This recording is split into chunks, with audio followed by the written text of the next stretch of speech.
Einar est apparue à l'improviste. Elle interpelle Grigori qu'elle trouve trop impitoyable. Elle s'assoit sur la balustrade du balcon et Bière se tient à ses côtés. Elle défend les candidats parce qu'ils commencent à peine à prendre leur marque et qu'ils sont déjà envoyés dans les ruines. Grigori et ses partenaires débutants ne s'attendaient pas à voir le commandant seul ici. Dans le bâtiment, des rideaux bleus sont accrochés aux fenêtres et l'espace est éclairé par des lanternes. Grigori explique les conditions de l'examen en disant que l'association a besoin de combattants sérieux maintenant. Il se tourne vers Soli Einar et lui assure que les examinateurs sont les meilleurs chamans de la 5e escouade. Il n'y aura pas de force majeure. Elle répond avec espoir. Sol sourit et Grigori demande quelle est la raison de sa visite. Est-ce pour soutenir ses subordonnés? Elle se couvre les yeux de satisfaction et répond qu'elle se préoccupe de ses subordonnés. Une certaine pièce sombre est recouverte d'un linceul énergique et magique. Sol mentionne que le nouveau venu qui a attiré son attention est Von Erasil. Lui et les autres candidats ont emménagé dans un bâtiment en ruine. Il y a de hautes colonnes de pierre et tout autour d'elles scintillent d'énergie magique. Ces colonnes ont des formes, des facettes et des couleurs différentes. Certaines sont blanches, d'autres grises, d'autres encore presque noires. Les candidats et les examinateurs ont atteint la 3e ruine du ver de pluie. Il s'agit d'une immense salle avec beaucoup d'espace et de grandes dalles au sol. Les candidats commencent à chuchoter entre eux. Certains ont entendu parler de ces ruines, d'autres sont surpris par l'échelle et le fait que tout cela soit réel. Von Erasil est heureux d'être ici, mais quelque chose le dérange. Un rayon d'une sorte d'énergie dense et bleue s'abat sur lui depuis le ciel. Il frappe fond en pleine tête. Le visage de Faune est en sueur, et il se pose plusieurs questions à la fois. Pourquoi et qu'est-ce que c'est? Le linceul énergétique et magique continue d'envelopper l'espace. Tous les candidats commencent à respirer bruyamment. Von remarque que l'air est lourd. Tara observe tous les gars. Certains tombent à genoux et appellent à l'aide. Elle se met en colère et leur demande d'arrêter de faire des bêtises. Ce ne sont que des symptômes temporaires chez quelqu'un qui entre dans les ruines pour la première fois. Yuda fume à l'écart.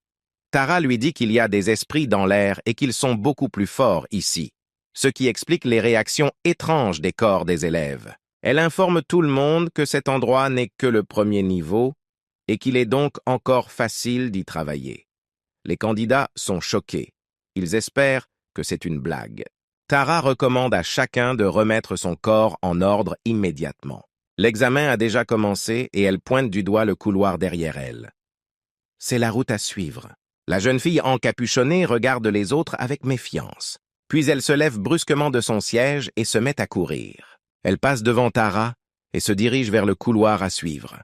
Tara se retourne vers elle et s'étonne que tout se soit passé si vite, plus vite qu'elle ne s'y attendait. Pendant que les autres souffrent des symptômes de la première entrée, le type à la veste grise remet de l'ordre dans son corps. Il expire de soulagement car il a réussi à se nettoyer. L'entourage de Bonds souffre également des symptômes et le supplie d'y aller un peu plus tard. Bonds n'est pas d'accord et les fait taire. C'est maintenant où il est seul. Ses compagnons l'appellent et lui demandent d'attendre. Dante Cloy est lui aussi à genoux, essayant de reprendre ses esprits. Il essuie la bave de sa bouche et s'évanouit. Il semble apprécier ce genre de masochisme. Il croise le regard de Roy Essuford, qui lui répond par un regard interrogateur et dubitatif. Dante Cloy est irrité par l'apparition de Roy Essuford à ses côtés. Roy Essuford est à son tour très mécontent de la présence de Dante Cloy. Il se moque de Dante Cloy et lui dit de faire une pause, car il ne va pas bien. Dante se moque de Roy en le traitant de tête bleue. Ils recommencent à se chamailler entre eux pour savoir qui est le meilleur et le plus courageux. Von Erasil se lève et reprend ses esprits. Il s'apprête à avancer. L'espace de la ruine est complètement enveloppé d'étincelles et d'énergie magique. Quelques minutes après le début de l'examen, il n'y avait plus personne. Les examinateurs affirment que tous les candidats sont entrés dans le couloir en 5 minutes. Yuda leur rappelle que c'est au tour de Hugo. Elle et Tara se tournent vers Hugo dans l'attente d'une nouvelle action. Hugo est informé qu'il sait ce qu'il doit faire. Il se met à genoux, tenant le bâton d'une main et posant ses doigts sur le sol de l'autre. Le même symbole magique apparaît sur sa main et commence à accumuler de l'énergie bleue. Avec tout cela, il crée des chaînes magiques, comme lorsqu'il a séparé les gars pendant le combat. Ces chaînes commencent à former quelque chose de grand, de dense et de vivant. Cette créature devient de plus en plus grande. Elle est entièrement constituée d'énergie magique. Yugo crée des monstres entièrement constitués de son énergie magique. Il donne l'ordre « Proceed ». L'énergie magique jaillit et le linceul ne se dissout nullement dans l'air. Il enveloppe tout l'espace et les colonnes. Les candidats avancent dans le couloir, mais tous ne parviennent pas à rester debout. Von Eracil avance avec une expression totalement indifférente sur son visage. Il est trop concentré. Il se rend compte que plus il s'enfonce, plus l'attraction sur son corps est forte. Même la respiration devient difficile. Mais dans les profondeurs du couloir, il sent la puissance du sort se concentrer en un seul endroit. C'est là qu'il cherche à se rendre. Il entend quelque chose se profiler derrière lui. Il ne se retourne pas tout de suite pour voir de quoi parlent les autres. À un moment donné, il se retourne et observe la panique derrière lui. Ils sont poursuivis par une énorme créature créée par Yugo. Il s'assoit sur le cou de la créature. Un nouveau défi commence. Celui qui attrape la créature est éliminé de l'examen. L'un des candidats se tourne vers Yugo et lui demande ce qu'il essaie de faire. Il répond qu'il s'agit d'une petite surprise. C'est un test pour les candidats à l'association. Il ne veut pas gaspiller son énergie avec les nouveaux, mais sinon, il se fera avoir par ses supérieurs. Yugo souhaite bonne chance à tout le monde et s'asseyant sur les énormes créatures, continue la poursuite et commence l'attaque. Il fait en sorte que la créature frappe le sol de toutes ses forces avec la paume de sa main, de sorte que le sol en pierre se fissure. Des chaînes commencent à s'étirer à partir de la créature magique, essayant d'attraper les candidats. Les chaînes se répandent dans tout l'espace du couloir. Elles sont très longues. Certains candidats sont pris dans ces chaînes. Roy Essuforl exprime son incompréhension de ce qui se passe et de ce que fait cet examinateur. Danteclois court de toutes ses forces, la sueur perlant sur son visage. Il ne va certainement pas s'ennuyer dans cette situation. Certains candidats restent enchaînés et d'autres parviennent à s'échapper davantage. L'un d'entre eux s'arrête et affirme qu'ils sont des chamans et qu'ils ne doivent pas s'enfuir. Il commence à stocker de l'énergie dans un symbole sur sa main. Il tend la main vers la créature magique et la frappe dans sa direction. Il pense avoir réussi à l'arrêter et se réjouit déjà du résultat. Mais la créature traverse le bouclier et continue son chemin. La créature magique n'a même pas subi de dégâts, le résultat est donc nul. Le type est déçu et se rend compte qu'il a échoué. Von Eracil se tourne vers les créatures magiques et confirme qu'elles sont effectivement dangereuses. Il parvient à réfléchir et à éviter les chaînes qui étaient dirigées vers lui. Yugo dit avec dédain que les nouveaux venus sont en fait pires que rien. Il serre 2 doigts sur sa paume avec le symbole. Il prend de l'assurance et s'apprête à piéger toutes les recrues dans ses chaînes. Von Eracil commence à concentrer la puissance magique dans sa paume. On dirait qu'il est sur le point de rendre le coup. Dans la salle des ruines à colonnes, des cris stridents s'élèvent de partout. Les candidats sont choqués par la tournure des événements.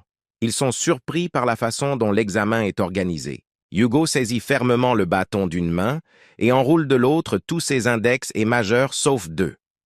Il place les 2 doigts contre le bâton, s'apprêtant à effectuer une sorte de manœuvre. Il commence à accumuler de l'énergie magique bleue en vue d'une action ultérieure. Les symboles sur ses mains brillent en bleu. Il estime que ceux qui ne peuvent pas surmonter un obstacle aussi facile n'ont pas leur place parmi les chamans. Les énormes créatures magiques créées par Yugo sont de plus en plus nombreuses. Elles lâchent des chaînes sur les candidats qui veulent les attraper. Yugo lance le sort « Calling Spirits of All Species », appelé les esprits de toutes les espèces. De nombreux candidats sont pris dans les chaînes des créatures et ne peuvent plus avancer, et certains parviennent à leur échapper. Von Eracil observe la scène, plongé dans ses pensées. Il est choqué par l'ampleur de la sorcellerie utilisée par les examinateurs. Il lui semble que la sélection va s'arrêter là. Il s'accroupit et pose ses doigts sur le sol d'une main et lève l'autre sur le côté. Il va devoir utiliser son véritable pouvoir. Von Eracil lève la tête et regarde vers l'avant, confiant, et une colonne d'énergie magique bleue s'élève autour de lui. L'énergie magique forme une sorte de symbole en forme de flamme, et Von Eracil n'est plus là. Il se lève brusquement de son siège et se précipite vers l'avant, traversant et dépassant les autres candidats. Son corps suinte littéralement d'énergie magique. Von Erasil s'est déplacé à une telle vitesse que les autres élèves ne se sont même pas rendus compte de ce qui les a dépassés. Dante Chloe tient la main de Roy Essuford. Il se tourne vers Von Erasil et Dante est à nouveau choqué par ce qu'il est en train de faire. Ses pieds touchent à peine le sol. Ses talons n'effleurent même pas les dalles de pierre. Von Erasil se déplace comme s'il était en accélération et passe devant les autres candidats. Il transpire à grosses gouttes et semble fatigué. Il a l'impression que son corps n'est pas complètement rétabli. Von Erasil regarde sa main droite sur laquelle brûle un symbole bleu. Il va conserver la plus grande partie de son énergie jusqu'à l'endroit où les esprits se rassemblent. Von Erasil accélère tellement que l'énergie qui sort de ses yeux vole dans différentes directions. Il ne reste plus derrière lui qu'un faisceau bleu lumineux et dense d'énergie magique. Von Erasil veut s'éloigner le plus possible des créatures magiques qui le poursuivent, lui et les requérants. Il passe devant le reste des garçons. Roy Essuford traite Von Erasil de fou et se couvre le visage de ses mains. Dante Chloe lance un regard noir à l'homme aux cheveux noirs. Dante et Roy commencent à fuir la créature magique avec des chaînes. Roy Essuford semble reconnaître Von Erasil comme étant le même homme. Roy défie Dante Chloe du regard.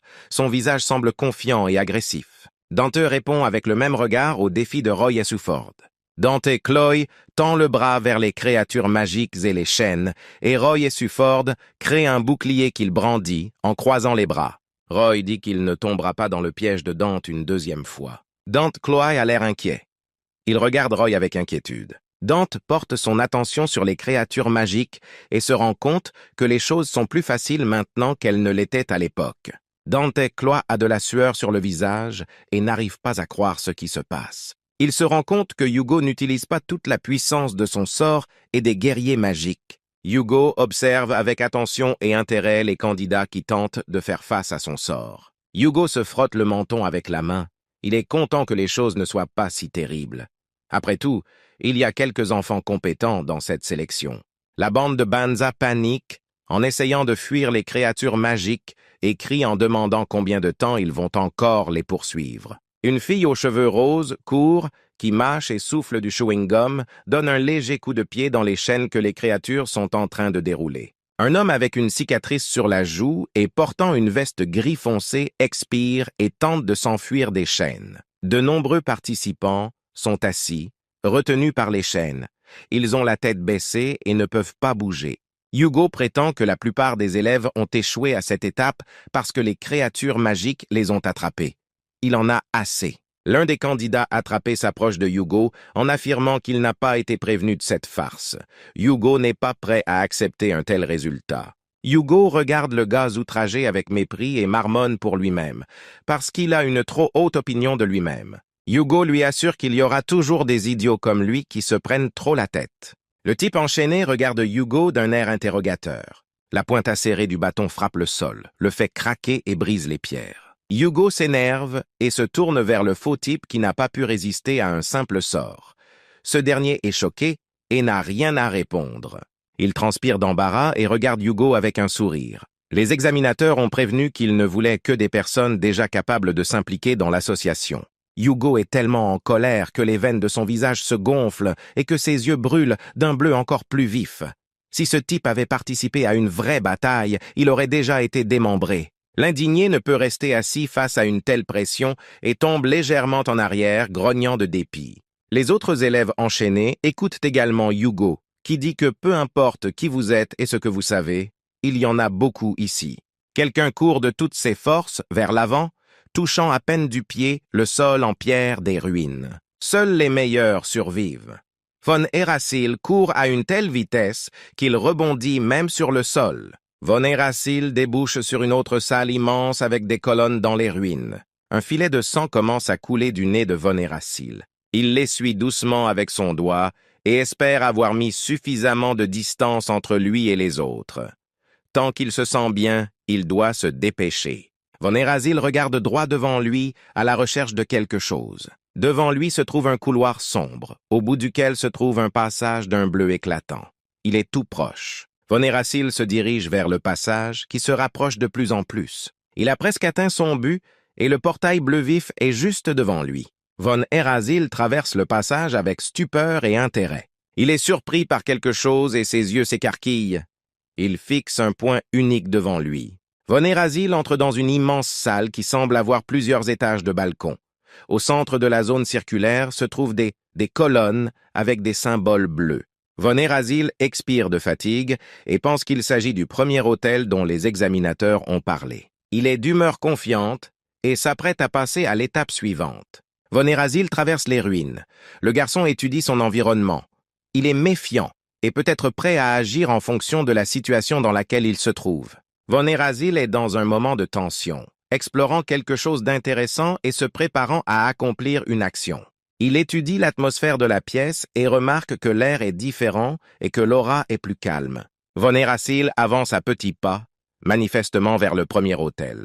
Von Erasil cherche un moyen d'accéder au deuxième hôtel derrière la barrière en suivant les indications et les indices. Von Erasil examine l'aura et tire des conclusions sur les esprits démoniaques présents sur la place. Il se prépare à une confrontation. Von Erasil prend la décision d'entrer dans l'hôtel. Il touche légèrement la barrière du bout des doigts. Il est prêt à affronter les esprits, car il a déjà glissé sa main à travers la barrière de l'hôtel jusqu'au poignet. Von Erasil est surpris d'être le premier arrivé. Il s'attendait à ce que les autres arrivent avant lui. À côté de l'hôtel, une jeune fille vêtue d'une veste violette se tient derrière l'une des colonnes. Depuis tout ce temps, elle observe silencieusement et avec méfiance ce qui se passe devant l'hôtel. Les colonnes architecturales se trouvent dans la salle spatiale des ruines. Von Erasil se rend dans une autre grande salle des ruines et regarde autour de lui.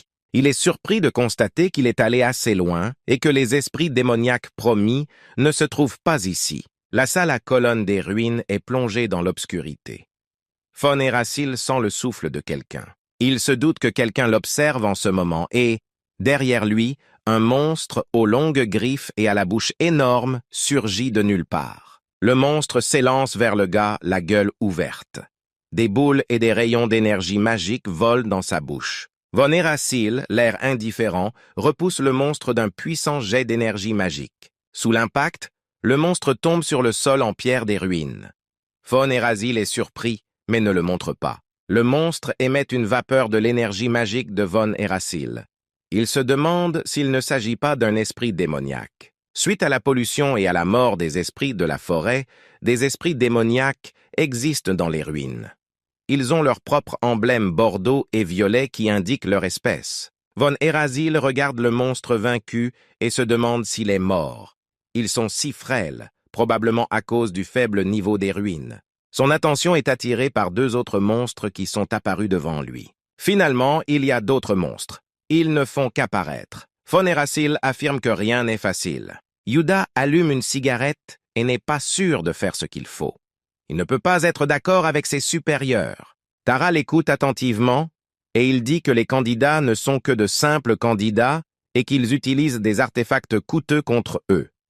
Et ils ne donnent accès aux ruines qu'après 3 ans d'entraînement. Tara lui répond que le niveau de formation à l'école des chamans est très élevé aujourd'hui, ce qui n'est plus le cas à l'époque où ils étudiaient. Elle confirme que s'ils ont pu échapper aux créatures de Yugo, c'est qu'ils sont faibles. Yuda s'esclaffe et pense que Yugo est en train de pirater. Yuda s'esclaffe et demande à Tara combien il en reste. C'est un peu comme s'il y avait déjà 2 gars célèbres. Tara doute et dit qu'il ne s'agit que de candidats moyens pour l'instant. Dante Cloa regarde vers l'avant avec détermination et le plus grand sérieux. Une fille avec de longues tresses blanches et un sweat à capuche s'avance pour attaquer les monstres. Barnes et sa troupe se tiennent devant le passage menant au premier hôtel. Von Erasil est entouré d'esprits démoniaques et expose son plan d'action. Tara dit que l'important, c'est la façon dont les gars se sortent des situations difficiles. 17 minutes après le début de l'examen, la plupart des esprits démoniaques ont été vaincus. Quelqu'un appuie sa main contre le mur et expire lourdement de fatigue. Von Erasil est surpris par le grand nombre d'esprits démoniaques. Il a peur que s'il continue à attaquer, cela ne tourne pas en sa faveur. La sueur perle sur son visage, mais il pense que tout va bien. À un moment donné, le monstre cesse de le poursuivre. Un autre long couloir sombre apparaît devant lui, qu'il doit maintenant parcourir. Il n'en reste plus beaucoup. Von Erasil est soudain très surpris et se lève plus fermement. Il regarde autour de lui et ne se rend pas compte de ce qui se passe. Quelque chose se trouve juste devant lui. Il lève la tête et regarde vers l'avant où un énorme monstre écailleux à 4 mâchoires apparaît devant lui.